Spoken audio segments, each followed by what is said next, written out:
ఈ రాత్రి మన ధ్యానము కొరకై జాన్స్ గాస్పెల్ చాప్టర్ 13, యోహాను సువార్త 13వ అధ్యాయం 15 నుంచి 17 వరకున్న వచ్చిన భాగాలు చదువుకుందాం. John's gospel chapter 13 verse 15 to 17. యోహాను సువార్త 13వ అధ్యాయం 15వ వచనం. నేను మీకు చేసిన ప్రకారము మీరును చేయవలెనని మీకు మాదిరిగా ఇలాగూ చేసిదని. చూసారా, యేసయ్య మనకేంటంట, ఏది చేసినా మనకేం చేశారు యేసయ్య? మాదిరి. He's the best model example. మన జీవితాలకు యేసయ్య మాదిరి. చెప్పండి, ఎవరైనా మాదిరి. 16వ వచనం. దాసుడు తన యజమానుని కంటే గొప్పవాడు కాడు, పంపబడినవాడు తన్ను పంపిన వాని కంటే గొప్పవాడు కాడని మీతో చాలా నిశ్చయముగా చెప్తున్నాను. షూర్లీ ఐ టెల్ యూ, నిశ్చయంగా చెప్తున్నాను. బలమైన మాట అది. 17వ వాక్యం. ఈరోజు మన ధ్యానం అదే. ఈ సంగతులు మీరు ఎరుగుదురు గనుక వీటిని చేసిన యెడల మీరు ధన్యులగుదురు. హల్లెలూయా, హల్లెలూయా. దేశ భాషలందు తెలుగు లెస్స. మన తెలుగు భాషను కొట్టిందే లేదు. తెలుగులో ఏమో ఈ సంగతులు మీరు ఎరుగుదురు గనక వీటిని చేసిన యెడల మీరేమవుతారు? ధన్యులు అనే మాట ఉపయోగించారు. ఇంగ్లీష్ బైబిల్ ఏముందో తెలుసా? You are the happy people. ఇవన్నీ మీరు చేస్తే మీరు ఎలా ఉంటారు? సంతోషంగా ఉంటారు, సంతోషంగా ఉంటారు. ధన్యులు అనే మాటకు ఇంగ్లీష్లో హ్యాపీ, హ్యాపీ, సంతోషంగా ఉంటారు, సంతోషంగా ఉంటారు. ఈరోజు సంతోషంగా ఉండే 7 వ్యక్తుల గురించి మనం చూడబోతున్నాం. 7 హ్యాపీ పీపుల్. సంతోషంగా ఉండే 7 వ్యక్తులు, లేకపోతే 7 లక్షణాలు, మనల్ని సంతోషపరిచే, మన సంతోషానికి దారి తీసే 7 విషయాలు దేవుని వాక్యపు వెలుగులో మనం చూడబోతున్నాం. హల్లెలూయా. కొంచెం రవి ముందుకు వస్తే ఒక బూజు ఇట్ట పడుతుంది కెమెరామెన్. హల్లెలూయా. స్తోత్రం కలుగునుగాక పైన. హల్లెలూయా. దేవునికి మహిమ కలుగునుగాక. చెప్పండి, మనం ఈరోజు ధ్యానం చేసే అంశం ఏంటి? ఎవరు సంతోషంగా ఉంటారు? సంతోషంగా ఉండే 7 వ్యక్తులు, 7 లక్షణాలు చూద్దాం. ఒకటొకటి క్రమంగా చూద్దాం బైబిల్ స్టడీలో చక్కగా. చాలామంది ఈ రోజుల్లో సంతోషంగా ఉండలేకపోతున్నారు కదండి. సంతోషం కరువైపోయింది. ఒకడు పైకి నవ్వుచుండినను హృదయంలో ఏముంటుంది? భయంకరమైన దుఃఖం ఉంటుంది. సంతోషమో తుదకు ఏమైందంట?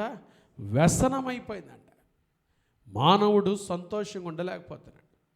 అయితే సంతోషం కరువైన ఈ దినాల్లో దేవుని పిల్లలమైన మనం, క్రీస్తు రక్తంలో కడుగబడిన మనం, యేసుక్రీస్తు ప్రభువును మాదిరిగా పెట్టుకొని నడిచే మనం ఎప్పుడు ఎల్లప్పుడూ ఎలా ఉండాలి? సంతోషంగా ఉండాలి. హల్లెలూయా, హల్లెలూయా. మన ప్రభు ఆశ ఏంటంటే ఆయన నమ్మిన మనం ఎప్పుడు ఎలా ఉండండి? ఆనందించుడి. మరలా చెప్పుదును, ఎల్లప్పుడూ ప్రభువులో ఆనందించండి, సంతోషంగా ఉండండి. నిజ క్రైస్తవుడు ఎప్పుడు సంతోషంగా ఉంటాడు, సంతోషంగా ఉంటాడు. మన సంతోషానికి కారణాలు ఏంటో, ఎవరు సంతోషంగా ఉంటారో 7 విషయాలు క్లుప్తంగా చూద్దాం. మొదటిగా చూడండి, రోమీలకు రాసిన పత్రిక 4వ అధ్యాయం 7వ వాక్యం. రోమా పత్రిక 4వ అధ్యాయం 7వ వాక్యం. ఎలాగనగా తన అతిక్రమములకు పరిహారము నొందినవాడు, పాపమునకు ప్రాయశ్చిత్తము నొందినవాడు ధన్యుడు. మొదటి మాట, happy is the man whose sins are forgiven. ఎవరు సంతోషంగా ఉంటారో తెలుసా? ఎవరి పాపమైతే పరిహరించబడుతుందో, ఎవరి పాపమైతే క్షమించబడుతుందో వారు భూమి మీద ఎలా ఉంటారు? సంతోషంగా ఉంటారు. ఎంత చక్కటి మాట రాస్తారు చూడండి. ఈ మాట పౌలు సొంత మాట కాదు, కీర్తన గ్రంథం నుంచి తీసుకున్నాడు. 32వ కీర్తనలో దావీదు ఈ మాట అన్నాడు చూడండి. 32వ కీర్తన గ్రంథము 32వ సంకీర్తన మొదటి వాక్యాన్ని చదువుకుందాం. మొదటి వాక్యం, తన అతిక్రమములకు పరిహారము నొందినవాడు, తన పాపమునకు ప్రాయశ్చిత్తము నొందినవాడు ధన్యుడు. ఎవరండి భూమి మీద సంతోషంగా ఉండేదంటే పాపము క్షమించబడిన వ్యక్తి. చాలామంది ప్రభు దగ్గరికి వచ్చారు కానీ ఇంకా మీ పాపమునకు ప్రాయశ్చిత్తము కలుగలేదు కదండి. ప్రాయశ్చిత్తం జరగలేదు. యేసుక్రీస్తు ప్రభువారు కల్వరి సిలువలో నీ కొరకు నా కొరకు గాయపరచబడింది, సిలువలో నలుగొట్టబడింది, సిలువలో మరణించి సమాధి చేయబడి మరణాన్ని జయించి లేచింది. ఎందుకో తెలుసా? నీ పాపం క్షమించబడాలనే. సిలువ యొద్దనే మన పాపం క్షమించబడుతుంది. ఎంత ఘోరమైన పాపినైనా సరే యేసుక్రీస్తు ప్రభువారి రక్తం, యేసు రక్తము ప్రతి పాపము నుండి మనల్ని ఏం చేస్తుంది? పవిత్రులుగా. అయితే మనం ఏం చేయాలి? మన పాపములను మనము ఒప్పుకోవాలి. అది చాలా ప్రాముఖ్యం. మన పాపములను మనం ఒప్పుకొనిన ఎడల ఆయన నమ్మదగిన వాడును నీతిమంతుడు గనుక ఆయన మన పాపములను క్షమించి సమస్త దుర్నీతి నుండి మనల్ని ఏం చేస్తాడు? పవిత్రులుగా. మనం ఒప్పుకొని విడిచిపెట్టాలి. భూమి మీద ఎవరు సంతోషంగా ఉంటారు? ఈ రాత్రి మాటలు వింటున్న నా ప్రియమైన దేవుని బిడ్డలారా, సంతోషంగా ఉన్నారా ప్రశ్నిస్తే హృదయంలో నుంచి చెప్పగలవా? అవును పాస్టర్ గారు, దేవుని మహాకృపను బట్టి నా పాపం క్షమించబడిందండి. నా మనస్సాక్షి నా మీద ఎక్కడైతే నేరారోపణ చేస్తుందో యేసు రక్తంలో నేను కడుక్కున్నాను, నేను సమాధానంగా సంతోషంగా ఉన్నాను చెప్పగలవా? నీ పాపం క్షమించబడినప్పుడే, నీ పాపానికి ప్రాయశ్చిత్తం నొందినప్పుడే నీవు నేను సమాధానంగా సంతోషంగా ఉండగలము. రైల్వే ట్రాక్ మీద ఒక ఉద్యోగి పనిచేస్తుంటాడు, గార్డ్. చూస్తారు కదండి, రైలు వెళ్ళేటప్పుడు ఈ గార్డులు ఏం చేస్తారు? ట్రైన్ వస్తుంది అనుకోండి, ఏ లైట్ చూపిస్తారు? గ్రీన్ లైట్ చూపిస్తారు. గ్రీన్ లైట్ చూస్తారు. అప్పుడు ఏమైంది? ట్రైను పట్టాల మీద పాస్ అయిపోద్ది. ట్రైన్ రావట్లేదు అనుకోండి, ఏం చూపిస్తారు? రెడ్ లైట్ ఉంటుంది కదండి. సహజంగా రెడ్ లైటు గ్రీన్ లైట్ పెట్టుకొని చూపిస్తూ ఉంటారు.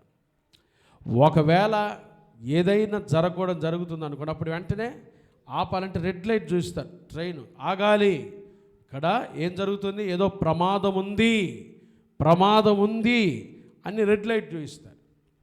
రైల్వే ట్రాక్ దగ్గర ఒక గార్డు పనిచేస్తాడు. బాగా వినండి, ఏం చేస్తున్నాడు?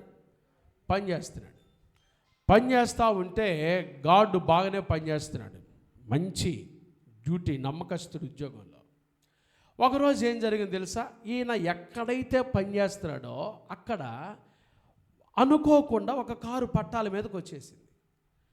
కారు పట్టాల మీదకి వచ్చేస్తుందని ఈయన గమనించి, ఆ రోజుల్లో లాగా ఇప్పుడున్నంత టెక్నాలజీ ఆ రోజుల్లో లేదు కదండి, ఏ గేట్లు లేవుగా. వస్తుంది కారు పట్టాల మీదకి వస్తుంది, ఇటువైపు నుంచి ఏమో ట్రైన్ వస్తుంది. దూరం నుంచి గార్డు గబగబా ఏం చేసాడు తెలుసా? లైట్ చూపిస్తా. అయినా ఏమొచ్చేసింది? ట్రైన్ వచ్చేసింది, కారు కొట్టేసింది, 4 యాక్సిడెంట్ అయ్యారు, చనిపోయారు. కేసు పెట్టారు. ఆ 4 కుటుంబ సభ్యులు కేసు పెట్టారు. గార్డును తీసుకొచ్చారు, కోర్టులో గార్డును హాజరుపరిచారు.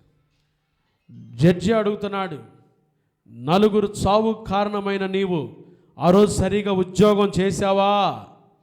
అయ్యా, నా జీవితంలో నేను ఎప్పుడు ఉద్యోగంలో రిమార్కే పొందల. చాలా జాగ్రత్తగా ఉద్యోగం చేశాను సార్, చాలా జాగ్రత్తగా. లైట్ చూయించావా? ట్రైన్ వస్తుంటే చూయించానయ్యా. మరి ఎందుకు ఈ యాక్సిడెంట్ జరిగింది? ఏమన్నా ఆ రోజు ఏమైనా డ్రింక్ చేసావా? అయ్యా మీరే నా పై అధికారులను అడగండి, నాకు అటువంటి హ్యాబిట్స్ లేవు. చాలా నమ్మకంగా నేను ఉద్యోగం చేశాను. నా జీవిత దినాల్లో నేను అలాంటి పనులు ఎప్పుడు చేయలేదయ్యా. చాలా నమ్మకంగా చెప్పాడు. అతని సర్టిఫికేట్లు చూసిన జడ్జి కేసు కొట్టేశాడు. ఈ వ్యక్తి ఇంటికి వెళ్ళాడు. గాడ్ ఇంటికి వెళ్ళిన తర్వాత భార్యతో సమాధానంగా ఉండలేకపోతున్నాడు, పిల్లలతో సంతోషంగా ఉండలేకపోతున్నాడు. ఎందుకు? ఏమైంది నీకు? భార్య అడుగుతుంది. కేసు కొట్టేశారు కదా, ఇంక నీ ఉద్యోగం నువ్వు చేసుకోవచ్చు కదా, హ్యాపీగా చేసుకోవచ్చు కదా, ఎందుకు నువ్వు సంతోషంగా లేవు అని భార్య అడుగుతుంది. 2-3 రోజులు చెప్పలా ఆ విషయాన్ని, 2-3 రోజులు చెప్పలా. ఎందుకండి అలా ఉన్నారు? ఏమైందండి మీకు? భార్య అడుగుతుంది. నాన్న ఏమైంది? ఎందుకు సంతోషంగా ఉంటే? కేసు కొట్టేశారు కదా. సహోద్యోగులు కూడా వచ్చారు. ఎందుకండి? ఏమైంది వీరాచారి? ఏమైంది చెప్పు, ఎందుకు నువ్వు సంతోషంగా ఉండలేకపోతున్నావు? ఎందుకు? ఎవరికేం చెప్పటంలా, కానీ లోపల మాత్రం మనసులో ఏదో బాధ ఉంది. ఒకరోజు భార్య పట్టుమన్నాడు. నాకు చెప్పకుండా ఎవరికి చెప్పగలవు చెప్పు, నేను ఈ భార్యను కదా, చెప్పు అసలు ఏం జరిగింది? ఎందుకు నువ్వు సంతోషంగా? కేసు కొట్టేస్తారు కదా, ఉద్యోగంలో చేరావు కదా, సంతోషంగా ఉద్యోగం చేసుకుంటున్నావు కదా, మరలా ఈ నెల జీతం వచ్చింది కదా, ఎందుకు నువ్వు సంతోషంగా ఉంటే లేకపోతావు? కారణం ఏంటి? వాస్తవంగా కేసు అయితే కొట్టేశారు, నేను నిర్దోషిని తేల్చారు, కానీ ఏమైంది? కానీ ఏంటి చెప్పు? వాస్తవంగా ఆ ప్రమాదం జరగటానికి కారణం నేనే అన్నాడు ఆయన. కారణం ఏంటయ్యా? లైట్ చూయించానన్నావు కదా, red light చూయించానన్నావు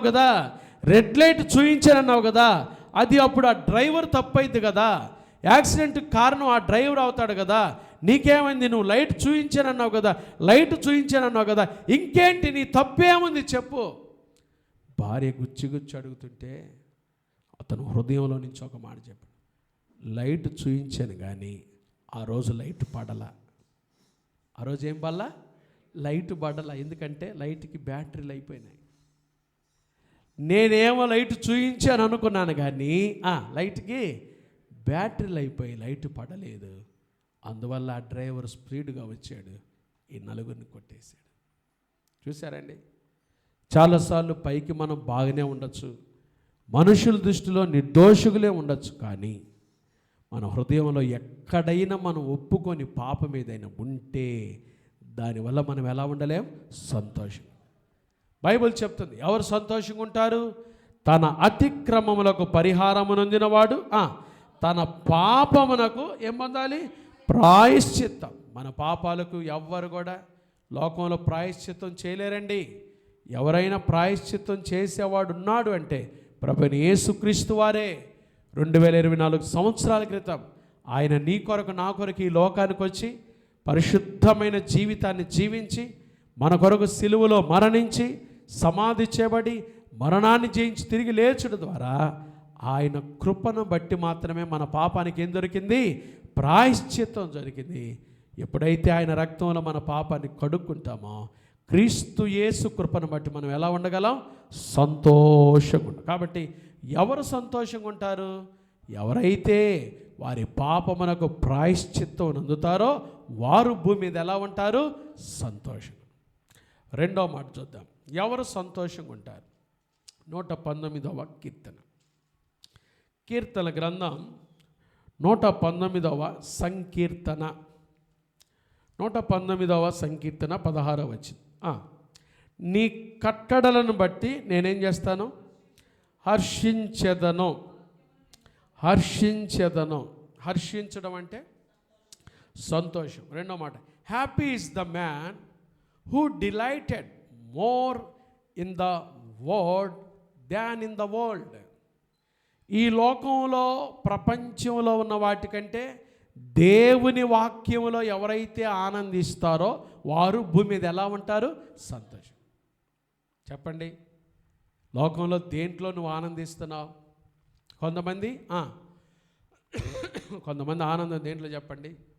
comedy corner TV serial పెట్టుకొని ఆ జోక్స్ ఈ జోక్స్ పెట్టుకొని ఆనందంగా ఉంటారు కదండి.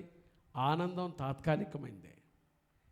దేవుని వాక్యంలో మనం చూస్తాం, నీ కట్టడలను బట్టి, కీర్తనాకారుడు అంటున్నాడు, నీ కట్టడలను బట్టి నేనేం చేస్తాను, హర్షించెదను, ఆనందిస్తానయ్యా, నీ వాక్యమే నాకు ఆనందం. మొదటి కీర్తనలోనే ఉంది, దుష్టుల ఆలోచన చొప్పున నడువక, పాపుల మార్గమున నిలువక, అపహాసకులు కూర్చుండు చోటను కూర్చుండక, యెహోవా ధర్మశాస్త్రమునందు ఆనందించుచు దివారాత్రము దానిని ధ్యానించువాడు. యెహోవా ధర్మశాస్త్రమునందు ఏం చేయాలంట, ఆనందించాలంట.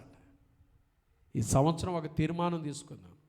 లోకంలో అక్కడ ఇక్కడ కొన్నిసార్లు పాష గారు మీరు ఇంట్లో నుంచి, మా ఓనర్ నిన్ను అడుగుతున్నాడు, ఏమండి చర్చి ఇల్లు తప్పితే బయటికి రారా, ఏం మా ఆఫీస్ కాడికి రావచ్చు కదా, కాసేపు కూర్చోవచ్చు కదా, మాట్లాడచ్చుగా. అసలు నాకంత తీరిక ఉండదండి, నాకంత సమయం ఉండదండి అని చెప్పారు. అదేంటి, చర్చి లేని సమయంలో మిగతా సమయం ఏం చేస్తారు, నేను వాక్యాన్ని ధ్యానిస్తూ ఉంటానండి.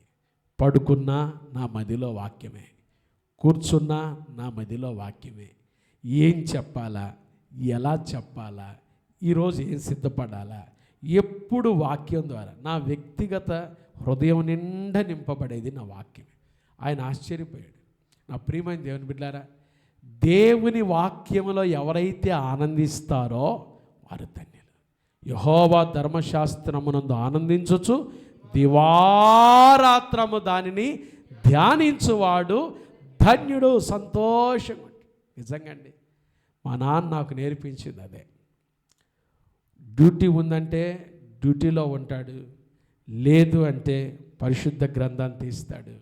గంటల తరబడి వాక్య ధ్యానమే. లోక సంబంధమైన మాటల కంటే, కల్లబుల్లి మాటల కంటే, కొండెపు మాటల కంటే, వాడి మీద వీడి మీద చెప్పుకునే అబద్ధ ప్రచారాల కంటే, మోసకరమైన విసర్జన ఆ మాటల కంటే శ్రేష్టమైన ఈ వాక్యాన్ని ధ్యానించి ధ్యానించి ధ్యానించి నిత్య జీవానికి వారసుడయ్యాడు. అదే నా జీవిత గురి కూడా అదే.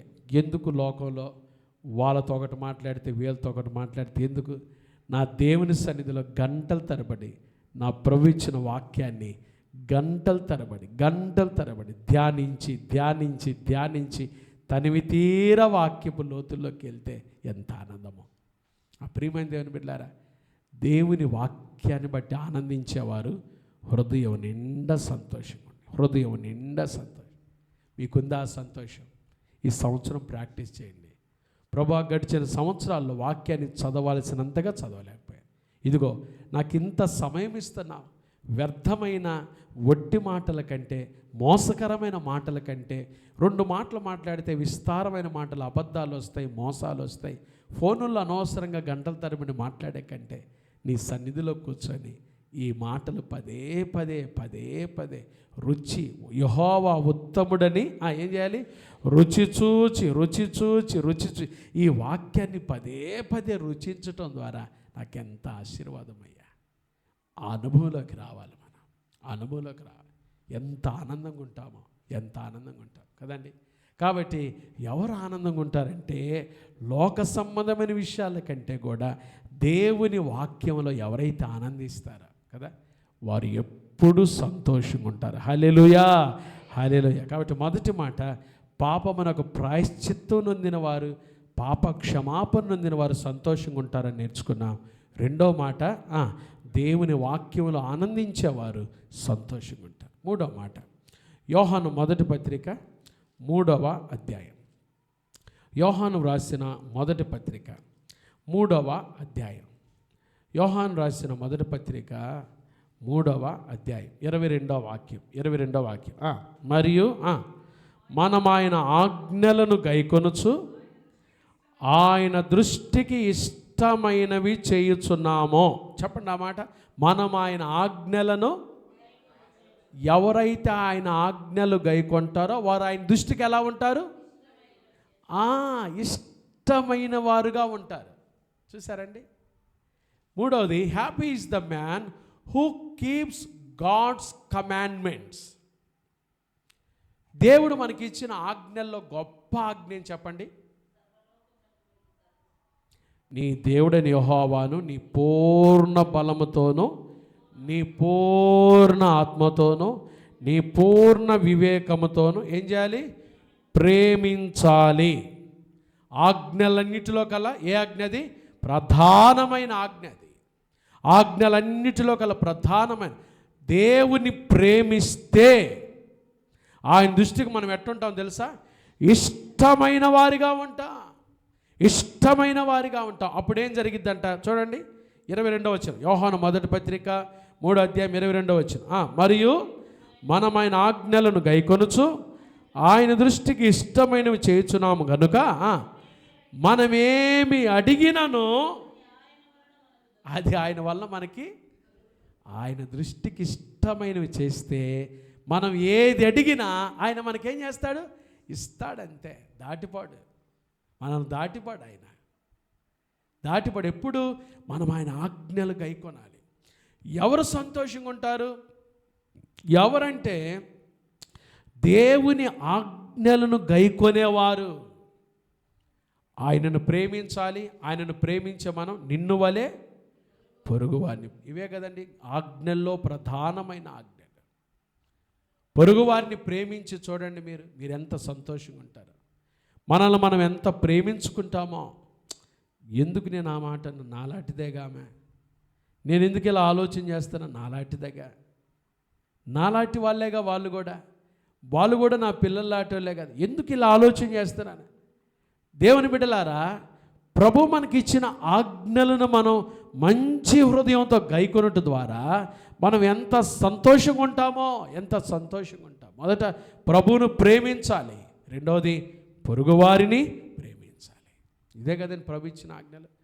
అలా ప్రభువును ప్రేమిస్తూ మనం ప్రభువులో ఎదుగుతున్నప్పుడు యేసుప్రభు అన్నాడు, మీరు సర్వలోకమునకు వెళ్ళి సర్వ సృష్టికి ఏం చేయండి? సువార్త ప్రకటించండి. ప్రకటించకుండా ఉండలేమో. ప్రకటించకుండా జీవించగలనా? ప్రకటించకుండా జీవించగలనా? దీనులకు శుభవార్తను, ప్రభు యేసుని శుభవార్త పరిచర్యలో పాలివారయ్యుండుటయే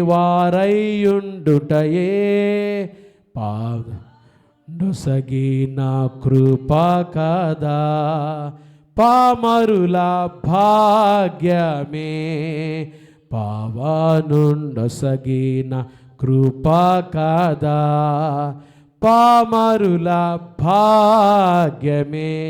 కదండి ఆజ్ఞలు గైకొన్నప్పుడు, దేవుని ఆజ్ఞలు గైకొన్నప్పుడు ఆయన దృష్టికి ఇష్టమైనవి చేస్తాము. కాబట్టి మనం ఎంత సంతోషంగా ఉంటామో చెప్పండి. దేవుని దృష్టికి ఇష్టమైనవి చేస్తున్నారా? దేవుని దృష్టికి ఇష్టమైనవి చేస్తున్నారా? ఆయన కష్టపెట్టే పనులు చేస్తున్నారా? నూతన సంవత్సరాలకు అడుగు పెట్టా ప్రభు దృష్టికి కదండి, ప్రభు దృష్టికి. మరియ గురించి గబ్రియేలు దేవదూత ఒక మాట అంటాడు, నీవు దేవుని వలన కృప పొందితివి. ఎందుకంటే ఆయన దృష్టికి ఇష్టమైనవి చేస్తున్నా. ఆయన దృష్టికి ఇష్టమైనవి చేసినప్పుడు భూమి మీద సమాధానము, అంతేకాదు కృప పొందుకుంటాం. కాబట్టి ఎవరు సంతోషంగా ఉంటారంటే ఎవరైతే ఆయన ఆజ్ఞలు గైకొంటారో. ఆయన ఆజ్ఞలు మనం పాటించలేనంత పెద్దవి కావు, కష్టమైనవి కావు. ప్రభు మనకి ఇచ్చాడు. మొదట ఆయన్ని ప్రేమించాలి. ఆయనే కదా మనల్ని సృష్టించింది. ఆయనే కదా మన కొరకు ఈ లోకానికి వచ్చింది. ఆయనే కదా మనకి దేహం ఇచ్చింది. ఆయనే కదా మనకి ఆయుష్ ఇచ్చింది. ఆయనే కదా మనకి ఆరోగ్యం ఇచ్చింది. ఆయనే కదా మనకి ఆస్తిపాస్తులు ఇచ్చింది. ఆయనే కదా ఈ చదువు ఇచ్చింది. ఆయనే కదా ఈ సమస్తం మనకి ఇచ్చింది. దావీదు అంటాడు, ఇంతగా నీవు నన్ను హెచ్చించుటకు నేనే పాటి వాడును, నా కుటుంబం ఏ పాటిది? ఏమి లేదు ప్రభువా, నథింగ్ ఎల్స్. ఎక్కడో గొర్రెల దొడ్డిలో నుంచి తీసుకొచ్చి వాడుకున్నా, ఏర్పాటు చేసుకున్నా, ఇశ్రాయేలుకు రాజుగా చేస్తారు. ప్రభువా, వాట్ ఎ వండర్ఫుల్. ఇదంతా నీదే, ఇదంతా నీదే. కాబట్టి నీ ఆజ్ఞలు గైకొను. దేవుని ఆజ్ఞలు గైకున్నవారు సంతోషంగా ఉంటారు. 3 విషయాలు విన్నాం. ఒకటి, పాపమునకు ప్రాయశ్చిత్తం నొందిన వారు సంతోషంగా ఉంటారు. రెండవది, వాక్యములో సంతోషించేవారు సంతోషంగా ఉంటారు. మూడవది, ఆజ్ఞలు గైకొన వారు సంతోషంగా ఉంటారు. నాలుగవది, 84వ సంకీర్తన, కీర్తన గ్రంథం 84వ సంకీర్తన 4వ వచనం చదువుకుందాం. నీ మందిరమునందు నివసించువారు ధన్యులు. చూడండి, happy is the man who dwells in the house of the lord. ఎవరు సంతోషంగా ఉంటారంటే ఆయన మందిరంలో నివసించేవారు, దేవుని మందిరాన్ని ప్రేమించేవారు. దేవుని మందిరంలో అన్నీ ఉన్నాయి. ఆయన మందిరంలో సంతుష్టి సహితమైన భోజనం ఉంది. ఆయన మందిరంలో నిత్యము సుఖములు కలవు. ఆయన సన్నిధిలో పర్వతాలు కూడా మైనములాగా కరిగిపోతాయి. ఘనత ప్రభావాలు ఆయన సన్నిధిలో ఉన్నాయి కదండి. ఆయన సన్నిధిలో సంపూర్ణమైన సంతోషం ఉంది. ఆయన మందిరాన్ని నీ మందిరమునందు నివసించువారు ధన్యులు కదండి. ఈ సంవత్సరం ఎంత ఎక్కువగా ఆయన సన్నిధిలో కూడుకుంటామో. యేసయ్య త్వరగా రాబోతున్నాడండి. ఆయన రాకడ కొరకు సిద్ధపడినట్లుగా సమయం దొరికిన కొలది ఎంత ఎక్కువగా ఆయన మందిరాన్ని కూడుకుంటామో, ఆయన మందిరంలో నివాసం చేస్తామో కదండి. ఎంత ఎక్కువగా ఆయన సన్నిధిలోకి వస్తామో సంతోషంగా ఉంటాం. ఆయన సన్నిధిలో సంపూర్ణమైన సంతోషం ఉంది. నీ సన్నిధానములో సంపూర్ణ సంతోష ఆరాధించుకునే విలువైన అవకాశం. మరలా, నీ సన్నిధానములో సంపూర్ణ సంతోష ఆరాధించుకునే విలువైన అవకాశం. కోల్పోయినవన్నీ నాకు ఇచ్చుటకును, బాధల నుండి కించుటకు నీపోతేనే. అవునయ్యా, నీవే లేకపోతే నేనేమైపోదునో. నేనుండాలేనయ్యా, నే బ్రతుకాలేనయ్యా. యేసయ్యా, నే బ్రతుకాలేనయ్యా, నీవే లేకుండా నేనుండాలేనయ్యా, నీ తోడే లేకుండా. హల్లెలూయా. చెప్పండి, ఈరోజు ఏం వారం? వెన్స్డే కదండి. బుధవారం మనకేముంటుంది? గుర్తుపెట్టుకోండి, జనవరి 8వ తారీఖు దైవ సేవకుడిగా చెప్తా. ఈ సంవత్సరం ఎన్ని బైబిల్ స్టడీలకి రావాలనుకుంటున్నారో తీర్మానం తీసుకోండి. ఆదివారాలు, ఎన్ని ఆదివారాలు దేవుని సన్నిధిలో గడపాలనుకుంటున్నారు? నేను ఈ సంవత్సరం మిస్ కాకూడదు. బుధవారం బైబిల్ స్టడీ అయినా, మంగళవారం ఉపవాస ప్రార్థనలైనా, బుధవారం బైబిల్ స్టడీ అయినా అవకాశం ఉన్నవారు, మంగళవారాలు డ్యూటీలకు వెళ్ళేవారైతే వారు తప్పకుండా లైవ్లన్నా పాల్గొనవచ్చు. చక్కగా అవకాశం ఇచ్చాడు ప్రభు. సమయం ఉన్నప్పుడు దేవుని మందిరంలోకి వచ్చి, నాకు సమయం దొరికినప్పుడు శుక్రవారం అయినా, శనివారం అయినా, ఆదివారం, ఎప్పుడు నా జీవితంలో మందిరాన్ని నేను వదలను. దావీదు దేవుని కాడ ఒక్కటి అడిగాడంట, యెహోవా మందిరంలో నేను నా జీవిత కాలం అంతా యెహోవా యుద్ధ ఒక్క వరం అడిగి తిని దాన్ని నేను పొందుకోవాలనుకుంటే. ఏంటి ఆ ఒక్క వరం? ఏమడిగావయ్యా అంటే, దేవుని మందిరంలో నివాసం చేయాలి, ఆయన మందిరంలో నా జీవిత కాలం అంతా. లోకంలో ఎక్కడో బ్రతికే కంటే దావీదు తన ఇల్లు కూడా కోరుకోలే.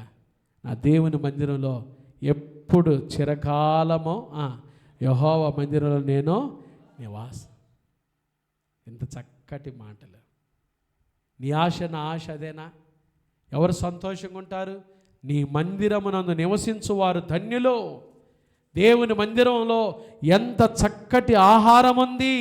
దేవుని మందిరంలో మన కష్టాలు, సమస్యలు అన్నిటికీ విరుగుడు, పరిష్కారము. కొన్నిసార్లు ఎంతో దుఃఖంతో వస్తాం మందిరంలోకి వచ్చి దైవ సేవకుడి మాటలు వినగానే, దేవుడు మనతో మాట్లాడుతున్న స్వరము వినగానే హృదయం తెప్పరిల్లిద్ది. ఎంత సంతోషంగా వెళ్తామో దేవుని మందిరంలో. కాబట్టి నా ప్రియమైన దేవుని బిడ్డలారా, ఆయన మందిరంలో నివసించేవారు సంతోషంగా ఉంటారు. ఐదవది యెషయా గ్రంథం 40వ అధ్యాయం. యెషయా గ్రంథం 40వ అధ్యాయము 31వ వచనాన్ని చదువుకుందాం. యెహోవా కొరకు ఎదురు చూచువారు నూతన బలం పొందుదురు. వారు ఎదురు చూచేవారు పక్షిరాజుల వలె రెక్కలు చాపి పైకి ఎగురుతారు, అలయక పరుగెత్తుతారు. అది ఎవరు సంతోషంగా ఉంటారు? Happy is the man who weights on the lord. ఎవరు దేవుని కోసం ఎదురు చూస్తారో, కనిపెట్టుకుంటారో కదండి. మన జీవితాల్లో ప్రతి విషయంలో మనం దేవుని కొరకు ఏం చేయాలి? కనిపెట్టుకోవాలి. ఎందుకో తెలుసా? ఆయన మనల్ని విడువడు, ఎడబాయడు. పరిస్థితులు ఎలా ఉన్నా దేవుని కొరకు ఎదురు చూడాలి, దేవుని కొరకు కనిపెట్టుకోవాలి. ఎందుకో తెలుసా? వాక్యం చెప్తుంది, దేవుడు తగిన సమయమందు మిమ్మును హెచ్చించున్నట్లు ఆయన బలిష్టమైన చేతి క్రింద కనిపెట్టుకొని ఉండండి. యెహోవా అందరికీ ఉపకారి. ఒక సమయం వచ్చింది, నిన్ను వదిలిపెట్టడు ఆయన. మనం ఏమనుకుంటాం తెలుసా? ఆ ఇంటోళ్ళకేనండి ఆయన మేలు చేస్తాడు. కాదు. నిన్ను వదిలిపెట్టడు, నీ పిల్లల్ని వదిలిపెట్టడు. చూడండి, ఈ సంవత్సరంలో యేసయ్య చేసే బలమైన కార్యాలు మీరు ఆయన సన్నిధిలో ఎంత కనిపెట్టుకొని ఉంటారో. కనిపెట్టుకోవాలి. కీర్తనాకారుడు అంటాడు, యెహోవా కొరకు కనిపెట్టుకొని ఉండము, భూమిని హెచ్చించున్నట్లు ఆయన నిన్నేం చేస్తాడు? హెచ్చిస్తాడు. ఎవరిని వదిలిపెట్టడు ఆయన. పాష గారు, ఈ సంవత్సరం అంతా, పోయిన సంవత్సరం అంతా మా బ్రతుకులు ఏం మేలు చేయలేదు. కనిపెట్టుకో, ఒక సమయం ఉంది, ఒక నిర్దిష్టమైన సమయం ఉంది. ఆయన సమయం వచ్చినప్పుడు ఆయన ప్రతీది అందంగా చేస్తాడు కదండి. In his time he makes all things beautiful in his time.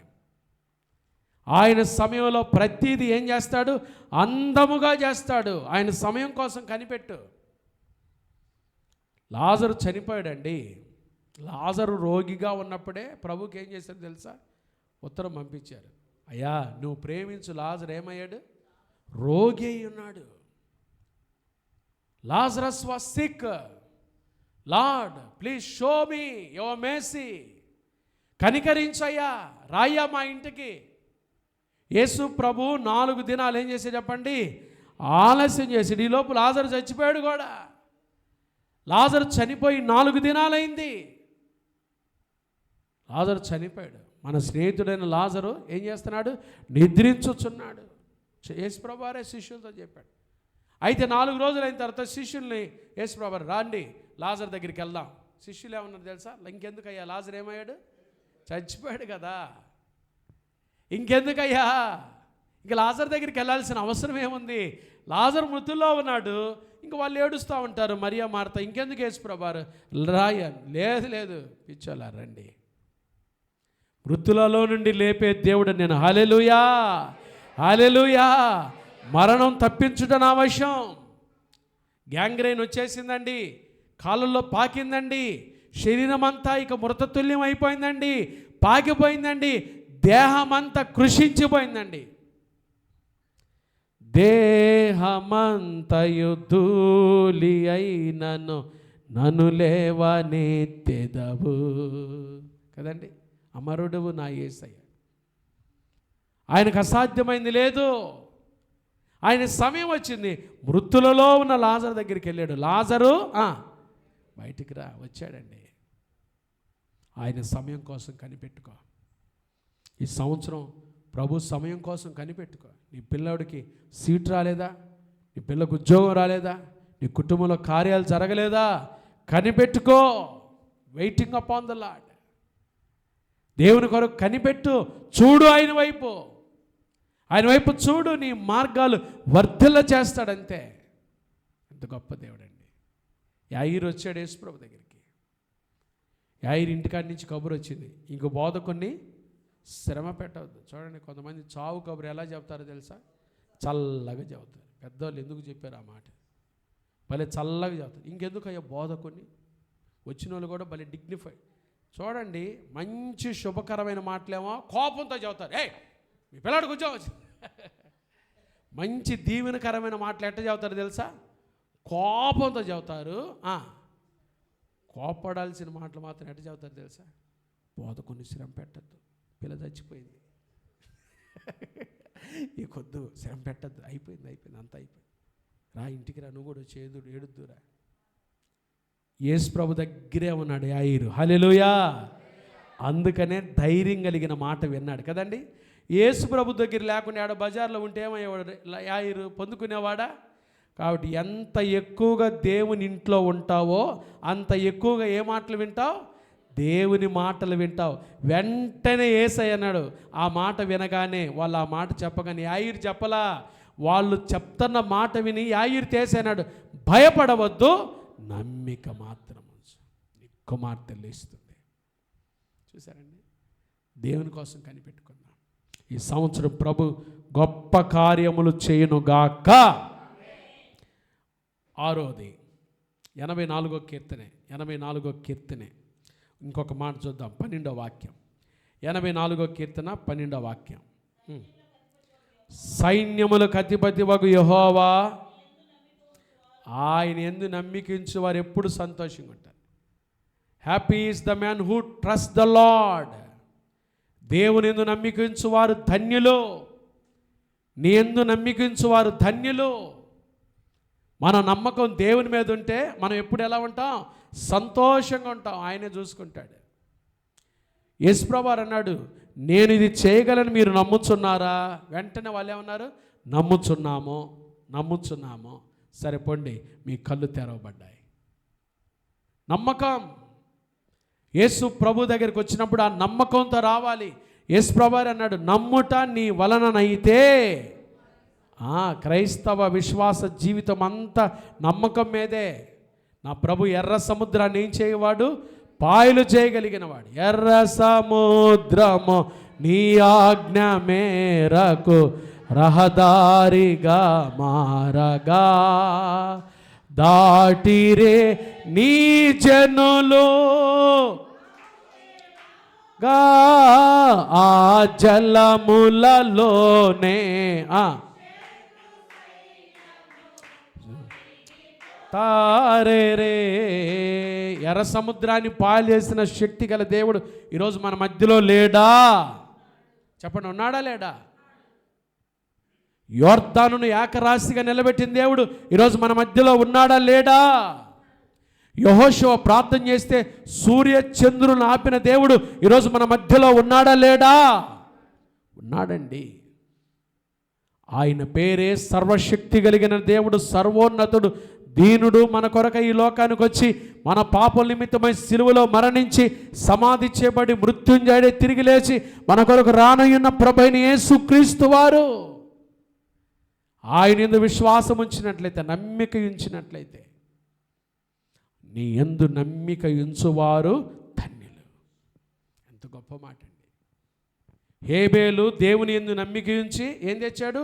శ్రేష్టమైన బలి. అందుకనే అతడు మృతి నొందియు విశ్వాసం ద్వారా మన మీద ఏమిస్తున్నాడు? సాక్ష్యం ఇస్తున్నాడు. హనోకు విశ్వాసంతో దేవునితో నడిచాను, దేవునికి ఇష్టుడైనడని సాక్ష్యం పొందాడు. చూడండి, వారి విశ్వాసం, వారి నమ్మిక వారి జీవితాల్లో ఎలాంటి కార్యాలు చేసిందో. నోవాహు యేసు ప్రభువు మీద, దేవుని మీద నమ్మిక ఉంచి ఓడగట్టి తన కుటుంబాన్ని ఏం చేశాడు? రక్షించుకున్నాడు. అబ్రహాము దేవుని మీద విశ్వాసం ఉంచి తాను దేనికి శిల్పియు నిర్మాణకుడైనాడు, పునాదులు గల పట్టణం కొరకు ఎదురు చూస్తున్నాడు. శారా దేవుని మీద విశ్వాసం ఉంచి మృతతుల్యమైన శరీరానికి కూడా ఆ గర్భం ధరించే శక్తిని పొందుకుంది. ఇకను ఏమి చెప్పుదును?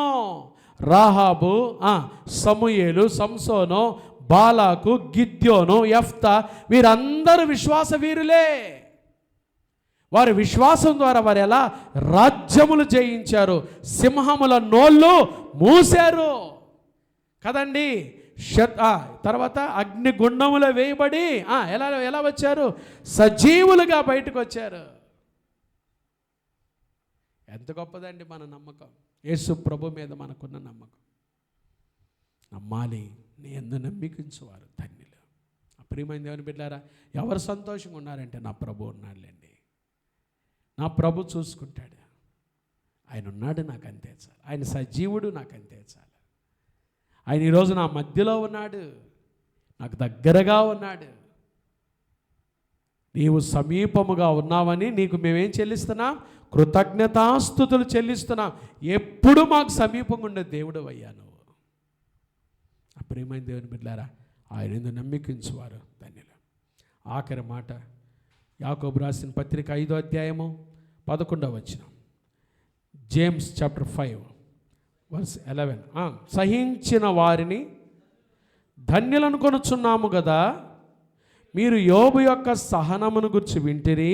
ఆయన ఎంతో జాలియు కనికరమును గలవాడని మీరు సహించిన వారు ధన్యులు. Happy is the man who endures. ఎవరు సంతోషంగా ఉంటారంటే సహించేవాళ్ళు. శ్రమలు వస్తాయి విశ్వాసకి. దేవుని బిడ్డలుగా మనకు రాకపోతే ఎవరికి వస్తాయండి? నిందలు, అవమానాలు, కష్టాలు, అనారోగ్య పరిస్థితులు మనకు రాకపోతే ఎవరికి వస్తాయి? సహించాలి. యోబు సహించాడు కదా. సహించిన వారిని ధన్యులను కొనుచున్నాము కదా కదండి. ఎంత సహిస్తామో అంతగా దీవించబడతా.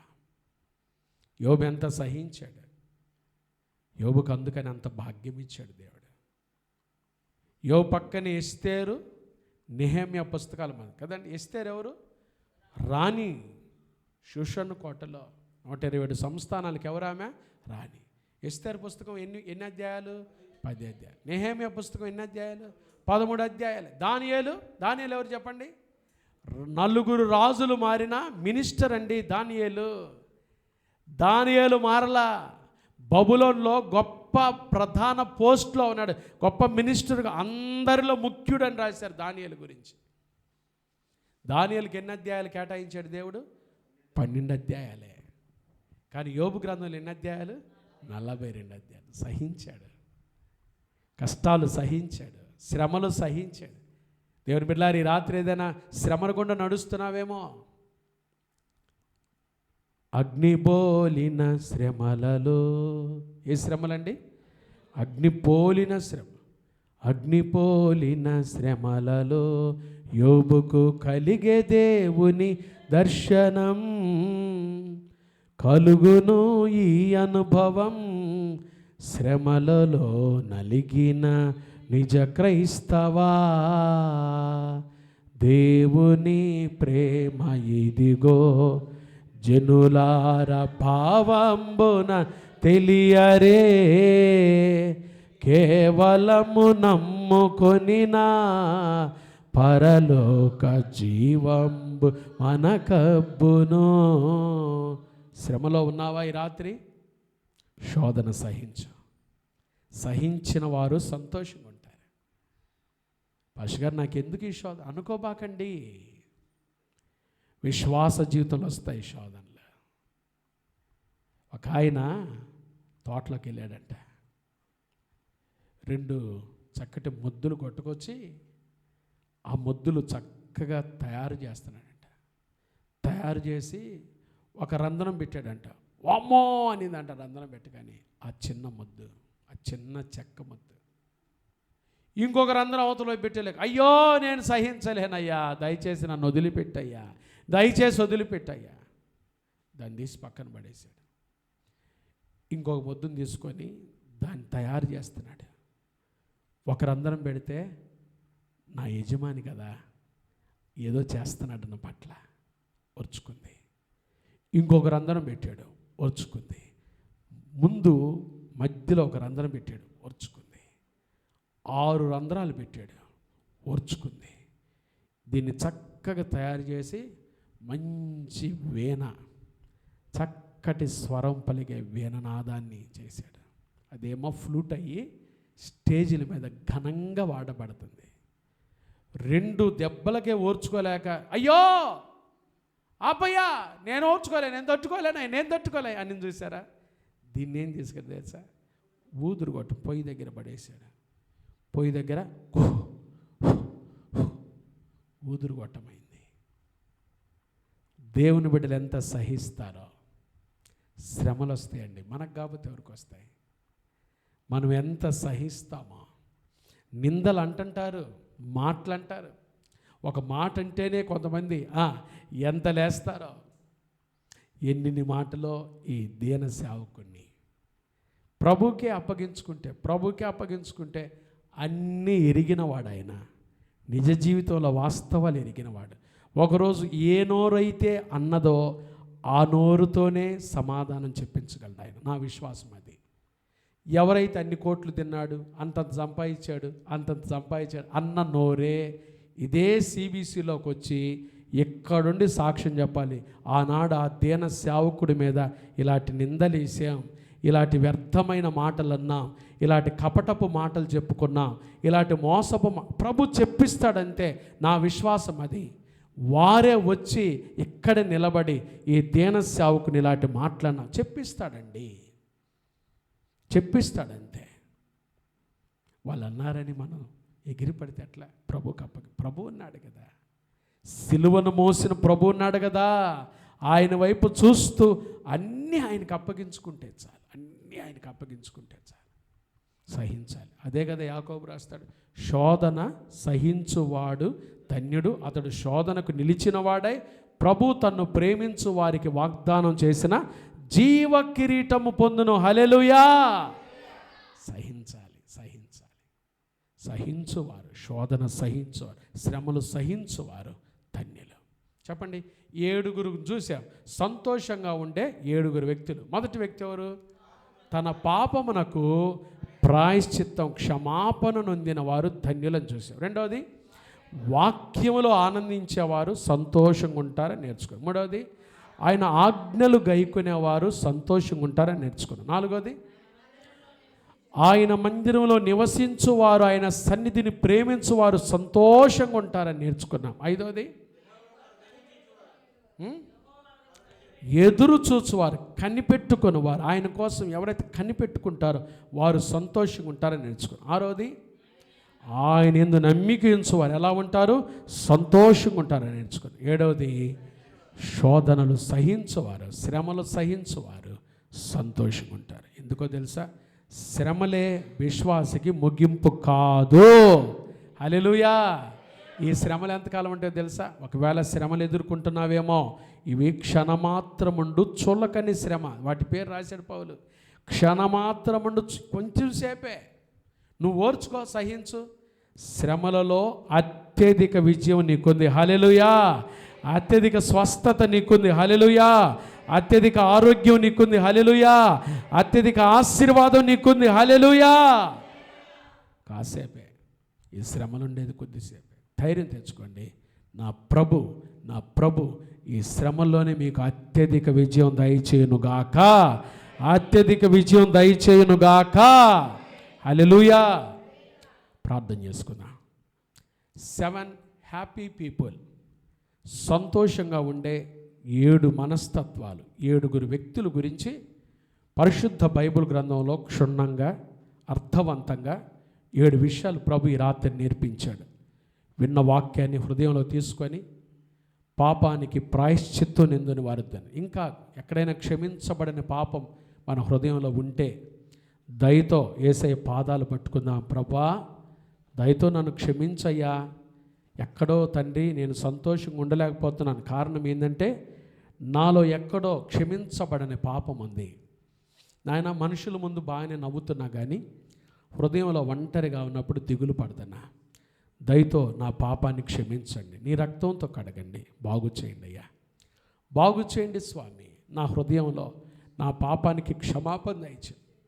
నీ రక్తం ప్రతి పాపాన్ని కడుగుతుంది. ఇదిగో నీ సన్నిధిలో ఒప్పుకుంటున్నా, నా పాపాన్ని క్షమించయ్యా. క్షమించాయి. పాపమునకు ప్రాయశ్చిత్తం నొందినవాడు ధన్యుడు, సంతోషం ఉంటాడు. రెండోది ఆయన వాక్యములో ఆనందించేవారు. లోక సంబంధమైన సంగతుల కంటే 66 గ్రంథాలు శ్రేష్టమైన వాక్యం దేవుడు మనకిచ్చాడు.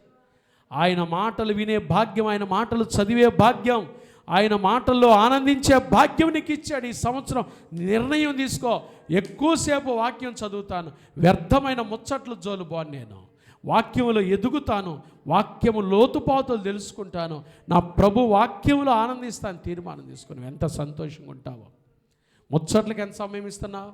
ఫోను లేస్తే వ్యర్థమైన మాటలకు ఎంత సమయం ఇస్తున్నావు? వ్యర్థమైన ముచ్చట్లు కదా, నీ జీవితాన్ని పాడు చేసే ముచ్చట్లు కదా, తగాదాలు పెట్టే ముచ్చట్లు కదా, వారి మీద వీరి మీద ద్వేషాన్ని పెంచే ముచ్చట్లు కదా, వాటికి ఎంత సమయం ఇస్తున్నావు? సజీవమైన దేవుని బలమైన వాక్యానికి ఎంత సమయం ఇస్తున్నావు? గ్రంథం తెరిచి అధ్యాయాలు క్రమం తప్పక చదువు. నువ్వు ఎంత సంతోషంగా ఉంటావో, ఎంత ఆనందంగా ఉంటావో, ఎంత సంతోషంగా ఉంటావు. ఆయన ఆజ్ఞలు గైకొన్న వారు సంతోషంగా ఉంటారు. ఆయన ప్రేమించమని చెప్పాడు. పూర్ణ హృదయంతో, పూర్ణ ఆత్మతో, పూర్ణ బలముతో ఆయన ప్రేమించమని ఆయన వాక్యించి. ప్రేమిస్తున్నావా? నిండు మనసుతో దేవుని ప్రేమిస్తున్నావా? దేవుని ప్రేమించే పొరుగువారిని ప్రేమించగలుగుతున్నావా? నిన్ను వలె నీ పొరుగువారిని ప్రేమించగలుగుతున్నావా? నువ్వెంత సంతోషంగా ఉంటావు ఆజ్ఞలు గైకున్నప్పుడు. నాలుగోది, ఆయన మందిరంలో నివసించు. ఎక్కువ సమయం ఆయన మందిరాన్ని కేటాయించు. ఈ సంవత్సరం ప్రభా, పోయిన సంవత్సరం అన్ని బైబిల్ స్టడీలు కోల్పోయాను, అన్ని శుక్రవారం ప్రార్థనలు కోల్పోయాను, అన్ని శనివారాల ప్రార్థనలు కోల్పోయాను, అన్ని ఆదివారాలు నీ సన్నిధిలో గడపలేకపోయాను. అయ్యా దయతో క్షమించయ్యా. నీ మందిరాన్ని ప్రేమిస్తాను, నీ మందిరంలో సమయం దొరికినప్పుడల్లా వెళ్ళి గడుపుతానయ్యా, సమయాన్ని గడుపుతానయ్యా. నీ మందిరాన్ని ప్రేమిస్తే నేను ఎంత నెమ్మదిగా ఉంటాను. ఐదవది, ఆయన కోసం కనిపెట్టుకో. ఆయన అందరికీ ఉపకారి, నీ జీవితంలో కూడా ఆయన ఉపకారి. కనిపెట్టుకో. ఎదురు చూడు. నీ కోసం నీ బిడ్డలు హెచ్చించబోతున్నాడు. ఈ సంవత్సరం నిన్ను స్వస్థపరచబోతున్నాడు, నీకు ఆదరణ ఇవ్వబోతున్నాడు, నిన్ను అభివృద్ధి పదంలో నడిపించబోతున్నాడు ఈ సంవత్సరం. యేసయ్య ఆయనకు ఒక సమయం ఉంది. ఆయన సమయం కోసం కనిపెట్టుకో. ఆయన యందు నమ్మిక ఉంచు, యథార్థమైన మనసుతో నమ్మిక ఉంచు. దేవుని యందు నమ్మిక ఉంచితే నువ్వు ఎంత సంతోషంగా ఉంటావు. ఆయన నీ కోసం అద్భుతాలు చేసేవాడు. ఎర్ర సముద్రాన్ని పాలు చేసిన దేవుడు కదా, మన మధ్యలో ఉన్నవాడు. అద్భుతాలు చేస్తాడు. నమ్మి నువ్వు ఎంత నమ్ముతావో నువ్వు అంత దీవెనకరంగా ఉంటావు. ఆఖరిగా ఎప్పుడు మనం సంతోషంగా ఉంటాం. మన జీవితాల్లో మనం ఆయన మీద నమ్మిక ఉంచి, ఆయన వైపు చూసి, ఆయన కొరకు సహించినప్పుడు సహించాలి. శోధన ఉందా? కష్టంలో ఉన్నావా? శ్రమలో ఉన్నావా? అవమానాలు నిందల్లో ఉన్నావా? సహించు. ఆర్థిక విపత్తుల్లో ఉన్నావా? ఆర్థిక మాంద్యం నడుస్తుందా? సహించి ఈ సంవత్సరం నా ప్రభు అద్భుతం చేయబోతున్నాడు. మనం విన్నాం కదా, ఈ సంవత్సరం స్వస్థత, సమృద్ధి, సంపద, నీ కుటుంబానికి సంపద నా ప్రభు ఇవ్వబోతున్నాడు. నమ్మో, సహించు. ఈ కాలం సహించు. ఇది చెడు కాలం. బుద్ధిమంతుడు ఊరకనే ఉంటాడంట. సహించు. పరిస్థితులన్నీ చక్కదిద్దే దేవుడున్నాడు. వారు సంతోషం ఉంటారు. ప్రభువా, నాకు నిజమైన సంతోషం దయచేయి. ఇదిగో ఈ మాటలు విన్న నా జీవితానికి ఇలా సంతోషంగా ఉండడం నేర్పించాయని మనం అడుగుదామా? ప్రభు సన్నిధిలో మనం అడుగుదామా? అలా సంతోషంగా ఉండటానికి తీర్మానం తీసుకున్న వాళ్ళు మీ చేతులు చూపిస్తారా? మీకోసం ప్రార్థన చేస్తాను. నేను ఇదిగో విన్న వాక్యపు వెలుగులో నా బ్రతుకు నిజంగా నేను సంతోషపరుచుకుంటానయ్యా. ఈ రీతిగా నేను నిజమైన సంతోషంగా ఉంటాను ప్రభువా. దేవుని సన్నిధిలో తీర్మానం తీసుకుని చేతులు దించండి. God bless you. పరిశుద్ధుడా, దయగల దేవానికి స్తోత్రాలయ్యా. ఈ రాత్రి మా హృదయాంతరంగా ఎరిగిన దేవుడుగా మాతో సూటిగా స్పష్టంగా ఈ బైబిల్ స్టడీలో ఇచ్చిన వర్తమానానికై స్తోత్రాలు. లైవ్లో చూస్తున్న బిడ్డలను, సన్నిధికి వచ్చిన బిడ్డలను, తర్వాత చూడబోయే వారిని కూడా మీరు జ్ఞాపకం చేసుకోండి. ఎవరు సంతోషంగా ఉంటారు? సంతోషంగా ఉండే 7 రకాల ప్రజలను మా ముందు పెట్టి, 7 రకాల విషయాలు మా ముందు పెట్టి, మా బ్రతుకులో మేము ఎప్పుడు సంతోషంగా, ఎల్లప్పుడూ సంతోషంగా ఉండాలని కోరిన దేవుడుగా ఇలాంటి నిజమైన సంతోషాన్ని మాకు ఇచ్చినందుకై స్తోత్రాలు. విన్న వాక్యాన్ని దీవించండి నాయన. మా హృదయంలో తీసుకొని ప్రభా, అన్ని విషయాలు సహించటం, నమ్మిక ఉంచటం, కనిపెట్టుకోవటం, నీ మందిరంలో నివసించటం, నీ ఆజ్ఞలు గైకొనటం, వాక్యమును బట్టి సంతోషించటం ప్రభా, మా పాపాలకు ప్రాయశ్చిత్తం ఉండటం మాకు నేర్పించి నాయన. ఇలాంటి నిజమైన సంతోషాన్ని మాకు దయచేయమని, విన్న వాక్యాన్ని మా హృదయంలో నూరి కట్టి ఫలింపచేయమని, బైబిల్ స్టడీకి వచ్చిన బిడ్డలు, లైవ్లో చూస్తున్న బిడ్డలు జ్ఞాపకం చేసుకోండి. ఎవరైతే సంఘంలో అనారోగ్యంతో ఉన్నారో యేసు నామములో వారికి స్వస్థత కలుగునుగాక, శీఘ్రముగా కలుగునుగాక, త్వరగా కలుగునుగాక. అయ్యా, శ్రమలో ఉన్న కుటుంబాలను జ్ఞాపకం చేసుకోండి ప్రభా. నీ బిడ్డలు ఆదరించండి, ధైర్యపరచు. తమ ప్రియులను కోల్పోయిన కుటుంబాలకు మీ ఆదరణ, ఓదార్పు దయచేయమని తండ్రి మీ చేతుల్లో ఎత్తు పట్టుకుంటూ మాకు ఇచ్చిన ఈ శ్రేష్టమైన అమూల్యమైన అవకాశాన్ని బట్టి మీకు వందనాలు చెల్లిస్తున్నాం. క్రీస్తు ఆశీర్వాద సంఘాన్ని, సంఘ పరిచయలను, సంఘ కుటుంబాలను మిక్కిలి దీవించి మీ రాకడ కొరకై మమ్మల్ని అందరినీ సిద్ధపరచమని యేసు ప్రశస్త నామమున ప్రార్థిస్తున్నాము తండ్రి. ఆమేన్. ఆమేన్. God bless you. ఆశీర్వాదానికి ముందు